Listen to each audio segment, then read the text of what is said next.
Hey everyone, welcome back to Rockfish Farm. Today we are finally getting ready to change out these planters for summer, but I wanted to show you what was in here for winter, and I actually left it in for spring and it looked pretty darn pretty, but they're kind of done now.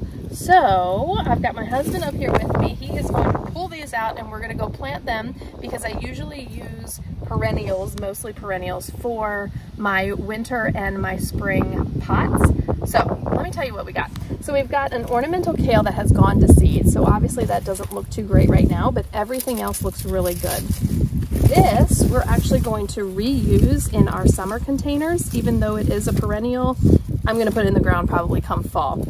This is a heuchera. I'm not sure exactly what variety. Might obviously something very chartreuse and green. And then we have a hellebore here, which bloomed these beautiful, like reddish colored blooms. I mean, they were so pretty. And so now you can see, even though they're done being bloomed out, they still have almost like what looks like a flower on them. So they still look great. These like the shade. I did it because of wintertime. I knew it wouldn't be so bad, but now we're going to transplant these out somewhere in the shade. Over here, these are two items that I dug out of my garden. This is a Mexican heather, which has put on a ton of weight in here. So we're going to plant that back into the garden as other plants. And then we have the lamb's ear, not lamb's ear. Yes, this is lamb's ear. Okay, so we have this, and that's going to go back into the garden as well. And then of course we have a really pretty arborvitae tree, and we have an opening at the back side of the garden. So I've got two matching planters up here, so we're going to pull these out and flank the gate at the garden. Okay, bringing in the big guns to get these out because I bet you they're going to come out in one piece. It's going to be heavy.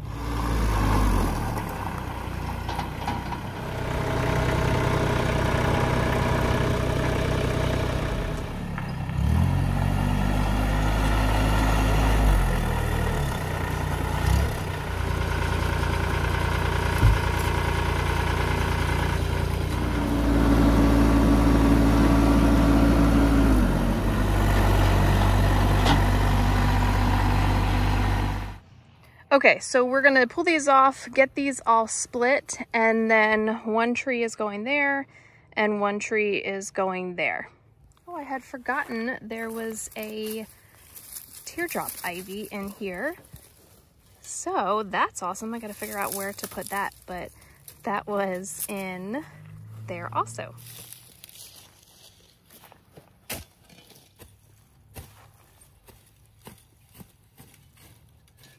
All right, so the Mexican heather, this is the plants that I dug them from originally. So I kind of want this whole swoop because I'll probably do that again for my winter pots next year since it looked so pretty. So I'm just gonna put one there and one there to kind of continue this rift. So eventually this whole corner will be covered in them. And they get really pretty springtime purpley blooms on them. Okay, what do we think of this? I've got the arborvitaes on each side, and I loved the combination so much. This does get, in the summertime especially, some shade in the late afternoon. It's not really yet this time of year, but doesn't it normally? What? Doesn't this normally get shade? I feel like it does. In the afternoon? Maybe just... Definitely will get shade in the afternoon because the sun will start setting down over here, but it'll be late afternoon. These may not work here. I think we're gonna try them and just see what they do. They do like the shade, but I feel like this typically gets shaded. Maybe as the year goes on, it does.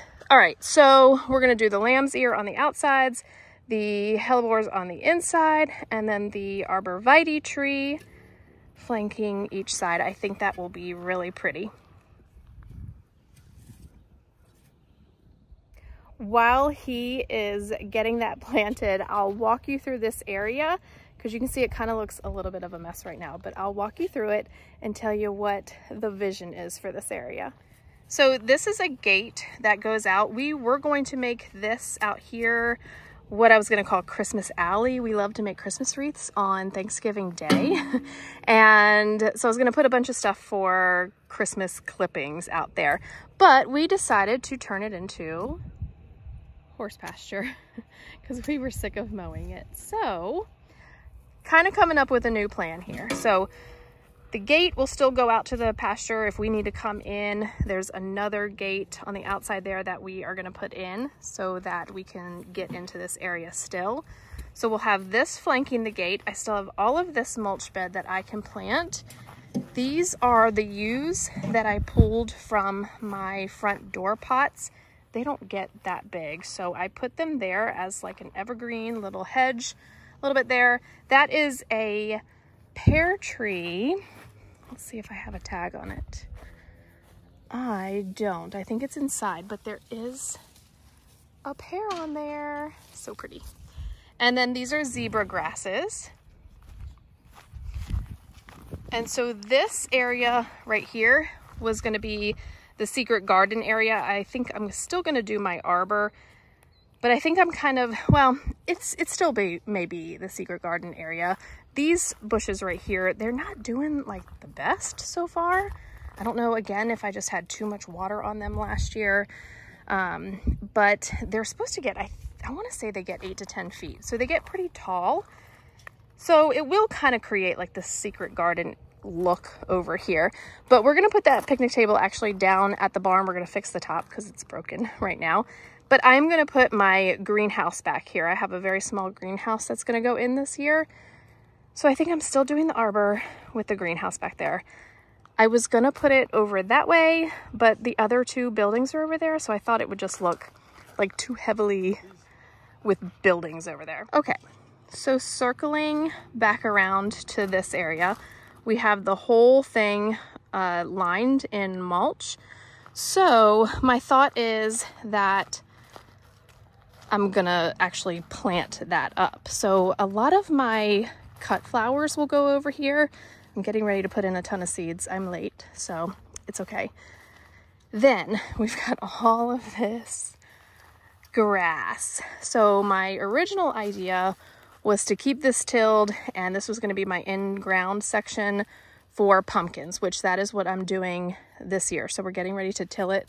I've got some fun stuff that's reseeded from last year, so I want to dig these up and put them out in the mulch bed.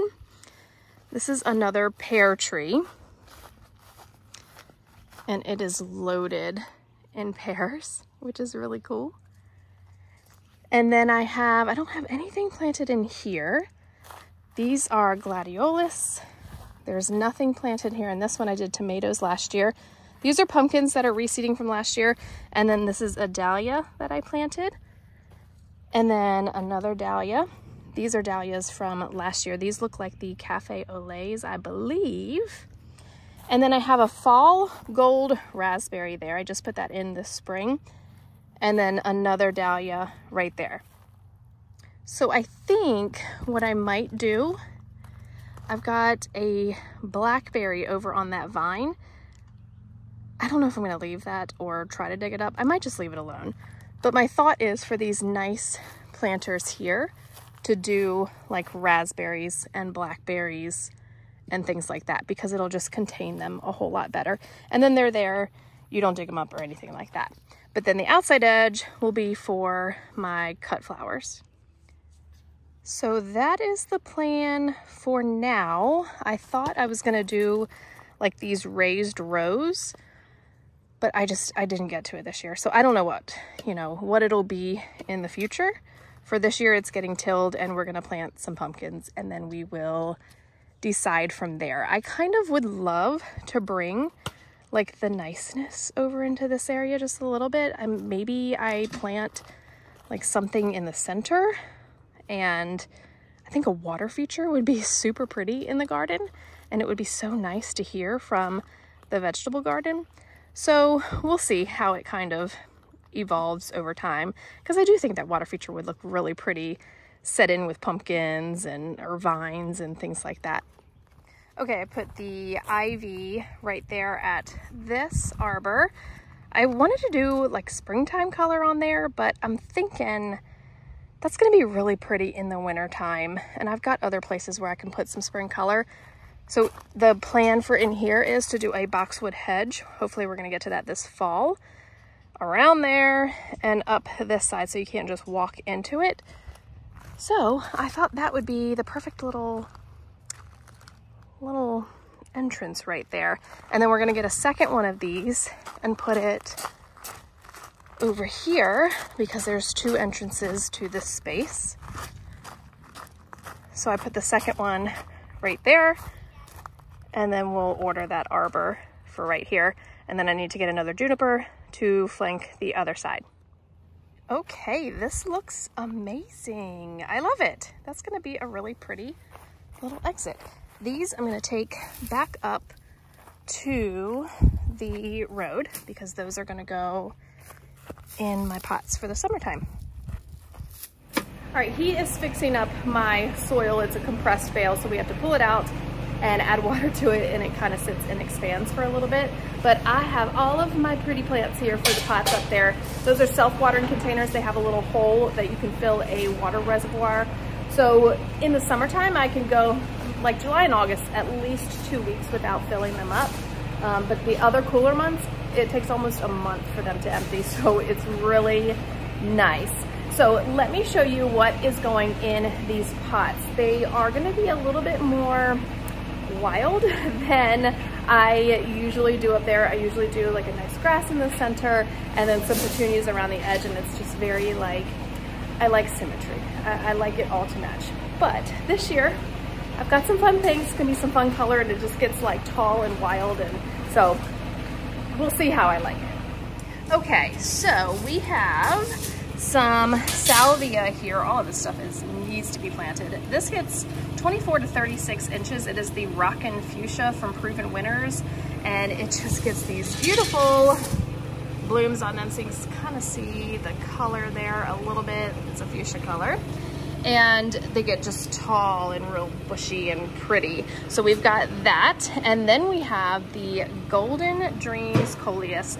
These are from the Color Blaze series. They like sun or shade. You can do either. Most Coleuses like the shade, so be careful. But if you get the Proven Winners, the Color Blaze series, those like the sun. These get 24 to 40 inches. They get huge and bushy. I planted them in the ground in my garden last year, and they were beautiful. And they will go all the way until a frost, but it'll go out with a light frost. All right, what else do we have up here? Then we have the Graceful Grasses, the Queen Tut. So I went with this one because this one only gets 18 to 24 inches, and it just gets all of these really fun little branching plumes on there. I don't know, I think that's really fun. I don't really love the dead look on it, so we'll see. I think it's gonna spruce up when we get it in the pot. So we have varying heights. We've got, you know, the fuchsia, salvia, so 2 to 3 feet. So we're kind of gonna put this one in the middle, this one off to one side in the back, and then this one off to the other side in the back. And then I am going to come up here. We've got two. I'm gonna put one on either side of the planter. These are gonna spill out of the front. These are the Supertunia Daybreak Charms. So these will last all the way till fall, and if you fertilize them, I mean, they will just pack out the blooms. You don't have to deadhead, nothing. They will just go, go, go. And then I have, oh yes, the right in the center in the front, I'm gonna put these heuchera back there. So I'm gonna clean them up, and then it'll just be that nice chartreuse pop of color. Won't that look so pretty together? So vibrant. Okay, we're gonna add water to our soil, let it sit for a few, and then I'm just gonna head up to the front. I will get it all planted up and then kind of walk you through it.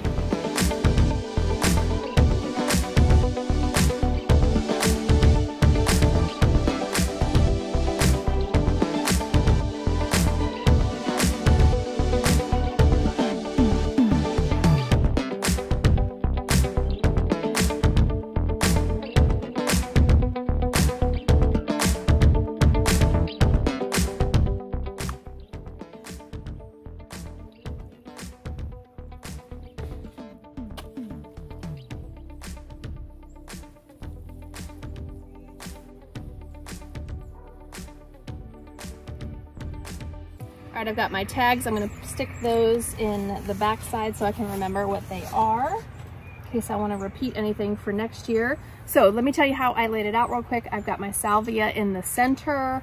There's potential that this can get bigger, the coleus, but I put it off to the side because I can easily come up and snap the branches and keep it smaller if I liked that look. So the queen tut on the opposite side. So I kind of did the salvia in the center and then these back set. And then I flanked the fronts with the beautiful pinks, and then I did my heuchera in that lime green out in the front. I think that will be so striking with that deep fuchsia here on the top, and just all that, this kind of picks up that fuchsia color in the veining of it. So super pretty. All right, we are all done for today. I am ready to crash. We've done a ton of planting today. Thank you all for watching. Hope you enjoyed. We will see you next time.